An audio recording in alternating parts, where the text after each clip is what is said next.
Baru-baru ini dihebohkan kasus penganiayaan yang dilakukan oleh anak seorang pejabat Kementerian Keuangan kepada anak dari salah satu kader GP Ansor. Kasus ini mencuat dari sosial media Twitter hingga menyita perhatian masyarakat luas. Pasalnya yang dilakukan anak pejabat itu sungguh sadis dan keji. Ditambah dia selalu memamerkan harta orang tuanya di sosial media pribadinya. Kronologi kejadian menurut saksi. Pada 20 Februari korban sedang bermain di rumah temannya. Kemudian korban dikirim pesan WhatsApp oleh mantan pacarnya yang sekarang menjadi pacarnya dari tersangka. Pada saat itu berdalih ingin mengembalikan kartu pelajar korban. Akhirnya korban membalas dengan memberikan info lokasinya via WA. Kemudian ada mobil Jeep hitam sudah menunggu di depan rumah teman dari korban, yang di dalamnya berisi 4 orang, yaitu tersangka berinisial D, pacarnya tersangka berinisial A dan 2 orang temannya. Awalnya korban tidak mau keluar. Entah apa yang dikatakan tersangka sehingga korban akhirnya keluar menemui tersangka, lalu dibawalah korban ke sebuah gang kosong dan diduga dikeroyok oleh tersangka bersama temannya dan disaksikan pacarnya yang berinisial A. Video penggeroyokan itu kembali beredar luas di sosial media. Kami tayangkan dengan sedikit saja cuplikannya karena begitu sadis perlakuan tersangka kepada korban yang sudah tak berdaya masih dipukul dan ditendang di bagian kepala. Dan anehnya tersangka malah selebrasi ala Ronaldo setelah menendang bagian kepala korban. Tersangka berucap dalam video tersebut, "Gak takut gua dia mati, mau lapor ya lapor aja Bang Steve." Kemudian korban langsung dilarikan ke rumah sakit Medika oleh ayah temannya korban. Dari tanggal 20 Februari sampai saat ini korban masih dirawat di ICU dan belum sadarkan diri karena luka yang cukup serius di bagian kepala. Kasus ini menyita perhatian beberapa menteri Presiden Jokowi, selain Menteri Keuangan yang karena tersangka ini adalah anak dari seorang pejabat kementerian tersebut. Menteri Agama Yakut Kholil menyempatkan menjenguk korban di rumah sakit karena ayahnya adalah kader Ansor.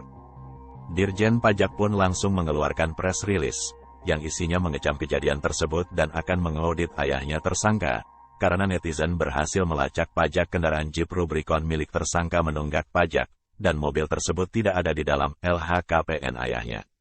Kasus ini jadi melebar karena tersangka kerap pamer kendaraan mewah di akun sosial pribadinya. Kabar terbaru saat ini, Menteri Keuangan Sri Mulyani mencopot ayah tersangka dari posisi jabatannya. Saya ingin menyampaikan mengenai status saudara RAT yang merupakan pejabat di lingkungan Direktorat Jenderal Pajak. Saya sudah menginstruksikan kepada Inspektorat Jenderal untuk melakukan pemeriksaan harta kekayaan dan dalam hal ini kewajaran dari harta dari saudara RAT. Pada tanggal 23 Februari yang lalu, Inspektorat Jenderal telah melakukan pemeriksaan kepada yang bersangkutan. Di dalam rangka untuk Kementerian Keuangan mampu melakukan pemeriksaan, maka mulai hari ini saudara RAT saya minta untuk dicopot dari tugas dan jabatannya. Dasar pencopotan dari jabatan struktural adalah pasal 31 ayat 1 PP 94 tahun 2021 mengenai disiplin pegawai negeri sipil. Ada hal yang menggelitik netizen Indonesia, yaitu tersangka saat dihadirkan dalam press release Polres Metro Jakarta Selatan.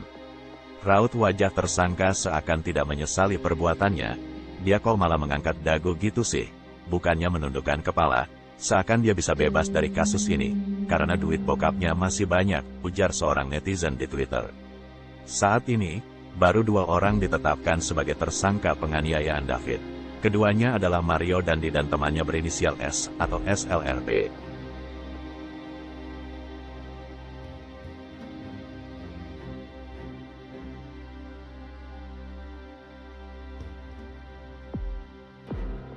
Terima kasih telah menonton video kami.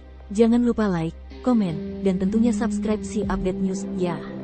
Terima kasih.